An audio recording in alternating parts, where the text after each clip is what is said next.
This is I Hear Things for Friday, February 4th, 2022, Scattered to the Wind.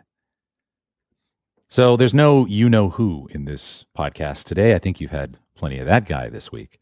For the past 3 years, my company, Edison Research, has published a study that we call Super Listeners, which focuses on attitudes about podcast advertising among the medium's most active customers. We'll be presenting the latest iteration of this in partnership with our friends at Ad Results Media, who know a thing or two about the subject.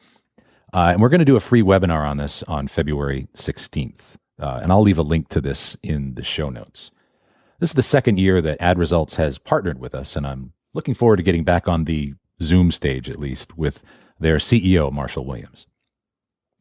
But I wanted to give you, dear, loyal, I hope, listeners, a brief taste of what we're going to be covering, since so much of the dialogue in podcasting this week has really been driven at the roots by that word that we all love to hate, advertising.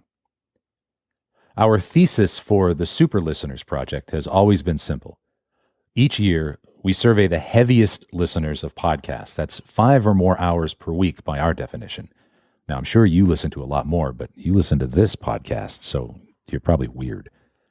And we use that sample as a canary in a coal mine to track an important question to all of us in the medium. Have we ruined this thing with ads yet? I don't think we have.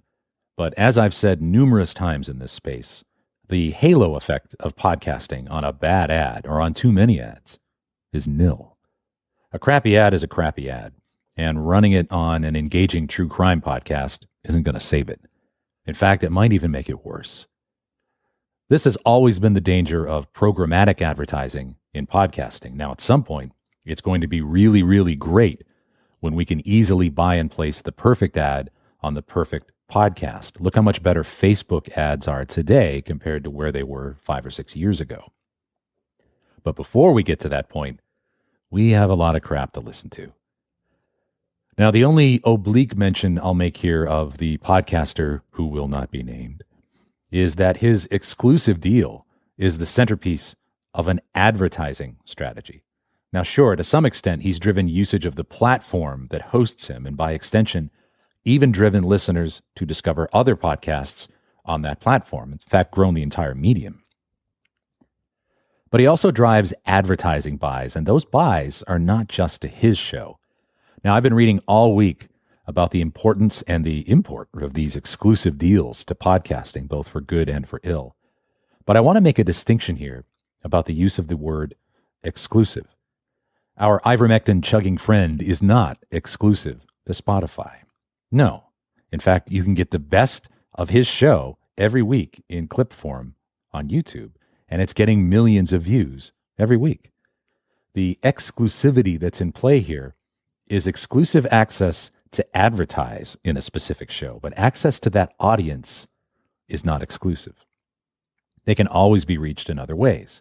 When the big show is over, they disperse, scattered like the wind, and they aggregate elsewhere. Now, you can see this for yourself. Go to YouTube, log out, and then search for you know who and click on one of his videos. And now look on the right and see what else is recommended.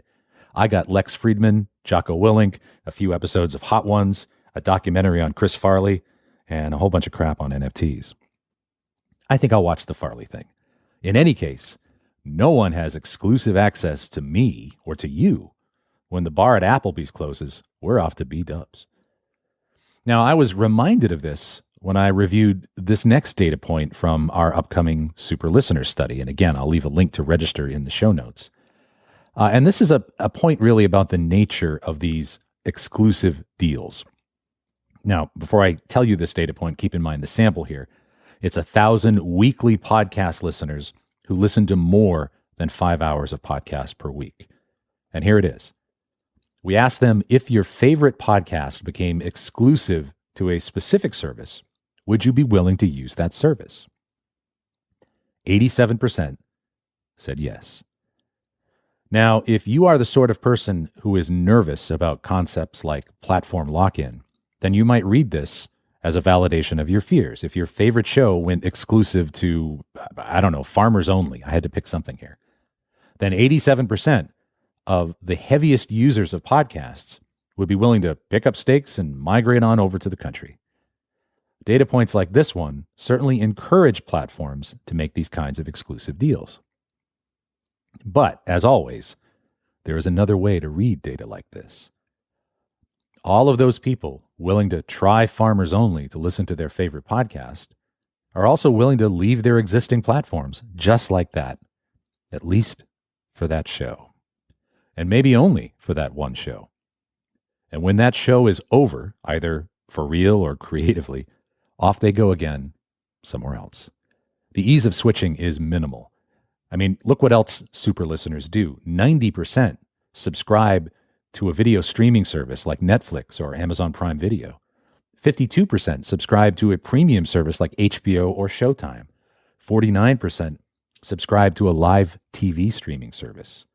And 94% subscribe to at least one of those. They are everywhere, man. They are watching Ozark on Netflix, flipping over to HBO for Euphoria, and then watching the game on Hulu. They have all the things, and switching is easy. There's no such thing as exclusive access to an audience. There is only exclusive access to a show, and for a topical podcast, likely for a limited time and place. When the show's over, the audience scatters like the wind. But still, catching that wind has enormous value, which is why exclusivity to advertisers means a lot, and why you know who has enormous value. You can have the exclusive rights to a specific audience in a specific context, but no one has exclusive rights to the humans, man. We want to be free. We want to be free to do what we want to do.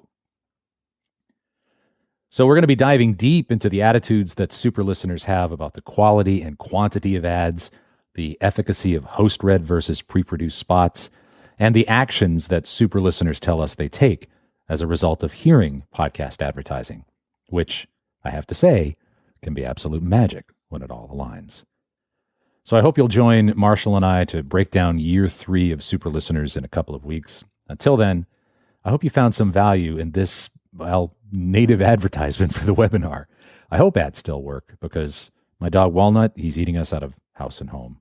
You can support the show, the newsletter, and Walnut at buymeacoffee.com/Tom Webster. Taking mercy on you with a short podcast this week. Have a great weekend. I'll see you soon.